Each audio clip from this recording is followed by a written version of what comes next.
पहला न्यूज आपके स्क्रीन पर देखने को मिल रहा है दोस्तों, no prayer broadcast loudspeaker, Saudi Arabia imposes restriction on Ramadan celebration. आप जानते हैं दोस्तों 22 मार्च को जो है वो रमादान है, जिसको हम बोलचाल की भाषा में रमजान का भी महीना कहते हैं, है ना। तो सऊदी अरब में जो है एक रूल आया है, सऊदी अरब में एक गाइडलाइंस आई है, और गाइडलाइन जो है वो रमादान को लेकर एक गाइडलाइंस आई है, उसी के ऊपर जो है हम चर्चा करेंगे, उसी को लेकर हम बात करेंगे, ठीक है। तो फटाफट इसी को हम लोग देखेंगे कि कैसे कैसे जो है इस पर करना है ना,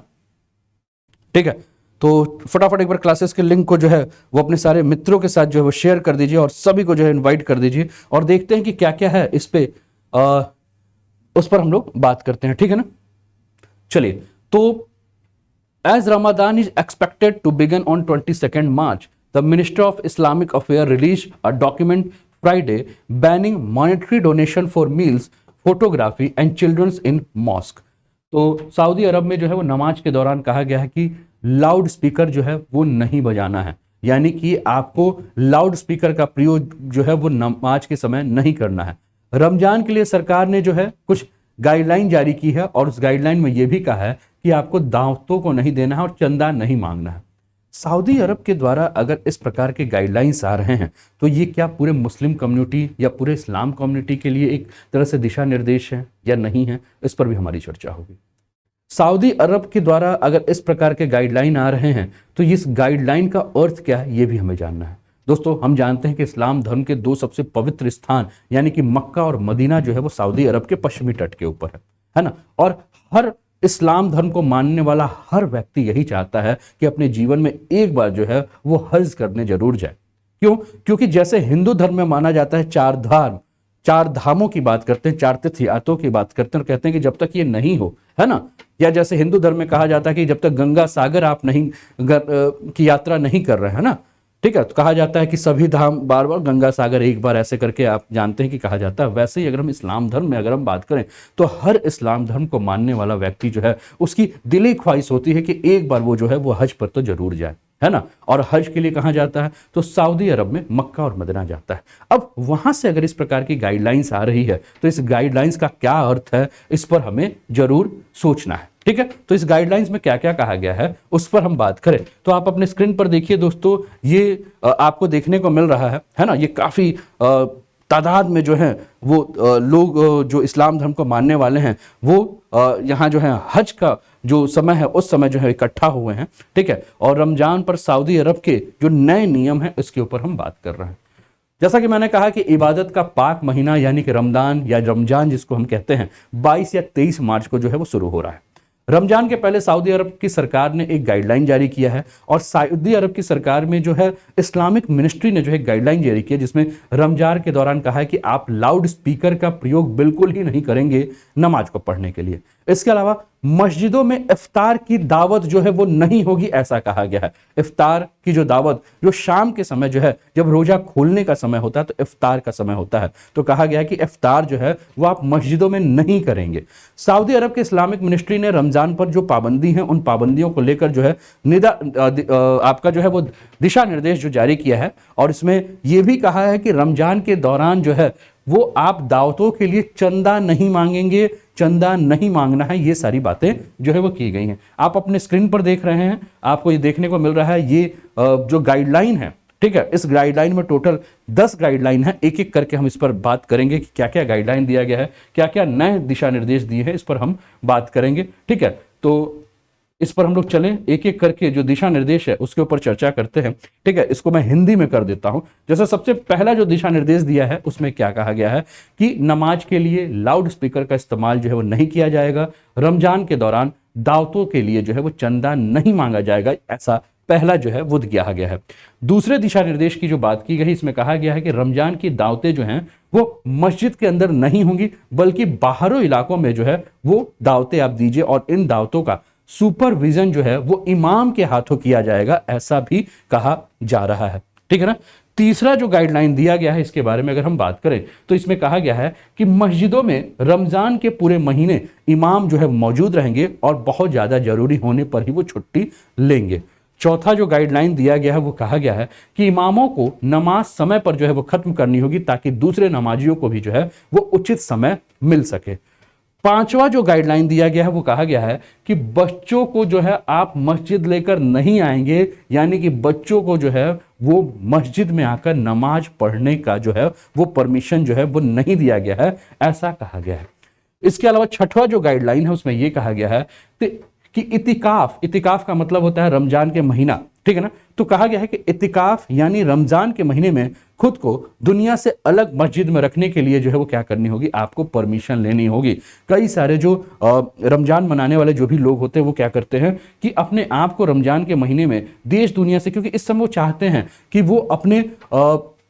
ऊपर वाले को जो है अपने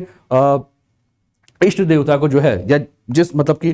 उनको जो है वो क्या करें, उनकी इबादत करें, उन्हें याद करें। तो इसलिए वो क्या चाहते हैं, इसलिए वो चाहते हैं कि उस समय वो जो भी बाहरी संसार है उस संसार से अपने आप को काट के रखें, उनसे जो है वो अपने आप को अलग रखें। तो इसके लिए कहा जा रहा है कि अगर आप ऐसा सोचते हैं कि आप मस्जिद में खुद को एक महीने के लिए जो है वो अलग करके रखें, रमजान के महीने के लिए अलग करके रखें, तो इसके लिए आपको परमिशन लेनी होगी, ठीक है। इसके अलावा जो सातवां बात कही गई है उसमें यह कहा गया है कि रमजान में अरब में होने वाला जो म्यूजिकल और कल्चरल प्रोग्राम है उसको किया जाएगा, ठीक है। और सऊदी अरब की रमजान पर जारी जो गाइडलाइन है उसको लेकर अगर हम बात करें तो दुनिया में जो है वो काफी ज्यादा, अगर हम बात करें तो इसका जो है एक तरह से देखें तो विरोध भी शुरू हो रहा है, ठीक है ना। कई सारे इस्लामिक संगठन जो हैं वो सऊदी अरब के जो ये गाइडलाइन है इसका विरोध कर रहे हैं। उनका मानना है कि इससे रोजमर्रा की जिंदगी में इस्लाम पे असर को कम करने के लिए इसे किया गया है। आलोचक ये भी मान रहे हैं दोस्तों कि ऐसा करके जो सऊदी के जो प्रिंस है सलमान, ठीक है ना, वो प्रिंस क्या कर रहे हैं, वो विदेशियों को आकर्षित करना चाह रहे हैं, विदेशियों का ध्यान खींचना चाह रहे हैं। दोस्तों अभी आपको याद होगा कि 2 दिन के पहले के टॉपिक में मैंने सऊदी अरब और ईरान के बीच में जो एक तरह से समझौता हुआ है उसके ऊपर मैंने आपके साथ जो है वो चर्चा की थी। और उस समझौते पे जो मैंने चर्चा की थी उस चर्चा में मैंने एक बात कही थी, आपको जानकारी होगा कि मुस्लिम धर्म में अगर हम बात करें तो जो सबसे बड़ा 2 जो वर्ग है वो कौन सा है, सिया और सुन्नी का है ना। तो मैंने क्या बताया, दूसरा एक चीज और मैंने कहा था आपसे उस टॉपिक को डिस्कस करते हुए कि सऊदी अरब हम जानते हैं कि तेल का भंडार है, लेकिन सऊदी अरब ये चाहता है, क्योंकि अब देख रहा है सऊदी अरब भी कि धीरे धीरे जो लोग हैं वो प्राकृतिक तेल की जगह पे जो है वो इलेक्ट्रिक व्हीकल्स की तरफ यानी कि रिन्यूएबल सोर्स ऑफ एनर्जी की तरफ जा रहे हैं। और सऊदी अरब को पता है कि अगर उसके पास से तेल जिस दिन खत्म होगा उस दिन से जो है वो सऊदी अरब का जो है वो अर्थव्यवस्था पूरा चरमरा जाएगा। तो उसके पहले ही सऊदी अरब क्या चाह रहा है, सऊदी अरब केवल तेल से अपनी पहचान नहीं चाह रहा है, सऊदी अरब ये चाह रहा है कि तेल के अलावा भी हमारी कोई एक पहचान हो कि भविष्य में अगर हमारे यहाँ तेल समाप्त हो जाए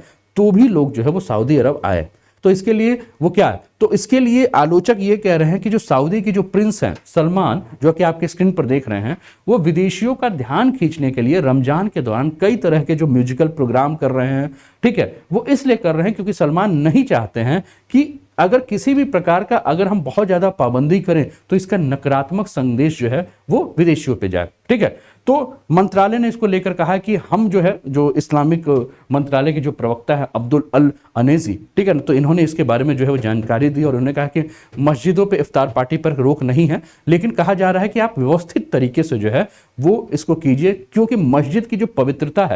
है ना, उस पवित्रता को बनाए रखना, वहां की स्वच्छता को बनाए रखना बहुत ही ज्यादा जरूरी है। मोहम्मद बिन सलमान के बारे में जब मैंने कहा तो मोहम्मद बिन सलमान का एक विजन है। विजन क्या है, 2030 को लेकर मोहम्मद बिन सलमान का विजन है। मोहम्मद बिन सलमान ये चाहते हैं कि 2030 तक जो है वो सऊदी अरब के प्रति जो लोगों का नजरिया है, यानी कि विदेशियों का जो नजरिया है सऊदी अरब के प्रति, वो जो है वो क्या हो जाए, कम हो जाए। और सऊदी अरब का जो तेल के ऊपर निर्भरता है वो निर्भरता को हम क्या किया जाए, कम करें, जिससे कि देश से जो ऑयल इकोनॉमी का जो एक टैग लगा है वो टैग हटा के हम सऊदी अरब को जो है एक टूरिस्ट स्पॉट करें। जैसे यूनाइटेड अरब अमीरात को आप देखते हैं, दुबई को जो आप देखेंगे तो आप क्या देखेंगे, तो दुबई के बारे में लोग कहते हैं कि दुबई घूमने जाना है ना। तो कहा यह जा रहा है कि सऊदी अरब के ऊपर भी जो टैग लगा हुआ है, तेल का जो टैग लगा हुआ है, ऑयल कंट्री का जो टैग लगा है, उस टैग को हम क्या करें, समाप्त करें। दूसरी बात, दुनिया में जो महिलाओं को लेकर जो सऊदी अरब की जो एक छवि है, कट्टर की छवि, उसको भी जो है वो समाप्त करना है है ना। यानी कि दुनिया ये ना सोचे कि सऊदी अरब महिलाओं को लेकर एक कट्टर छवि के साथ रह रहा है, तो इससे क्या होगा कि बहुत सारी महिलाएं अगर सऊदी अरब घूमना चाहती हों तो नहीं घूम सकती हैं। तो ये पूरा का पूरा जो विजन आप देख रहे हैं, जो कि रमजान, क्योंकि आप जान रहे हैं कि इस्लाम धर्म में इससे पवित्र कोई महीना ही नहीं होता है, और इस पवित्र महीने में अगर इस प्रकार का सऊदी अरब कोई गाइडलाइन जारी कर रहा है तो इसके बहुत सारे मायने हो सकते हैं। आप भी कमेंट करके अपनी राय जो है वो जरूर दीजिए, ठीक है। इसके अलावा अगर हम बात करें दोस्तों, तो इस समय आप अनअकैडमी पे जुड़े हैं, अभी एक और टॉपिक है उस पर भी हम लोग चर्चा करेंगे। अनअकैडमी पे जुड़े हैं और अनअकैडमी के किसी भी कोर्स पे अगर आपको सब्सक्रिप्शन चाहिए तो आप अनूप 10 कोड के माध्यम से जो है वो सब्सक्रिप्शन ले सकते हैं, जिससे कि आपके फी में जो है वो जो भी ऑफर चल रहा है उसका आपको लाभ मिलेगा। आप आईएएस की तैयारी कर रहे हो, पीसीएस की कर रहे हो, सीडीएस की कर रहे हो, सीएपीएफ की कर रहे हैं, एसएससी की कर रहे हो, बैंक की कर रहे हैं, रेलवे की कर रहे हैं, कोई भी तैयारी कर रहे हैं, आप स्पेशल कोई मैथ्स की क्लास करना चाहते हैं, स्पेशल इंग्लिश की क्लासेस करना चाहते हैं, जीके जीएस की क्लासेस करना चाहते हैं, कोई एकेडमिक भी जैसे नेट कर रहे हैं आप, आईआईटी कर रहे हैं आप, नेट जीआरएफ कर रहे हैं, कहीं भी अनअकैडमी पे अगर कोर्स अवेलेबल है तो आप अनूप 10 कोड के माध्यम से जो है वो सब्सक्रिप्शन लेकर आप परचेज कर सकते हैं। उत्तर प्रदेश पीसीएस की तैयारी कर रहे हैं आप, तो इस समय उत्तर प्रदेश पीसीएस पर 40% अप टू ऑफ मिल रहा है, और यहां आप अनूप 10 कोड का यूज करके आप लाभ उठा सकते हैं। जैसे उत्तर प्रदेश आरओ हो गया, उत्तर प्रदेश पीसीएस प्रीलिम्स हो गया, है ना, in future block education officer आने वाला है, तो इन सभी के लिए आप तैयारी कर सकते हैं। ये आपको फी स्ट्रक्चर देखने को मिल रहा है और आप देख रहे हैं कि किस प्रकार से ऑफ देखने को मिल रहा है। अचूक करके एक बैच जो है उत्तर प्रदेश पीसीएस का 9 मार्च से शुरू हो चुका है, इसका आप लाभ उठा सकते हैं। सीसेट के लिए 16 मार्च से एक बैच शुरू हो रहा है, इसका आप लाभ उठा सकते हैं। मिशन खाकी आप देख रहे हैं, यूपी पुलिस कांस्टेबल के लिए बैच है, इसका भी आप लाभ उठा सकते हैं। तो ये बहुत सारे फायदे हैं। इंडिया के टॉप एजुकेटर के गाइडेंस में आपको जो नोट्स मिलेंगे उसका आप लाभ उठाएंगे, ठीक है। अगर आप पहली बार हैं अनअकैडमी पे तो मैं आपको प्रोसेस बता दूं, आप अपने मोबाइल पे अनअकैडमी का लर्निंग ऐप डाउनलोड कीजिए, मोबाइल नंबर से जो है वो रजिस्टर्ड कीजिए, अपना जो गोल है, जो भी आपका लक्ष्य है उसको चूज कीजिए। हिंदी में करना है, इंग्लिश में करना है, इंग्लिश में करना है, आप चूज कीजिए। कोड जो है वो अनूप 10 लगाइए, इससे आपको ऑफ भी मिलेगा और आप फ्री क्लासेस का भी लाभ उठा सकते हैं। एक बार कमेंट करके आप बता दीजिए कोड के बारे में, है ना। आप लोग फटाफट जो है एक बार कमेंट कर दीजिए, सभी के सभी स्टूडेंट, कोड क्या है, इस कोड का लाभ उठाइए। चैनल पर पहली बार है दोस्तों तो चैनल को सब्सक्राइब कर दीजिए, क्लासेस ठीक लग रही हो तो थम्स अप कर दीजिए और अपने मित्रों के पास शेयर कर दीजिए। हमारा यानी कि मेरा बस एक ही उद्देश्य है कि घर गांव तक, हर घर तक जो है वो जानकारी पहुंचे,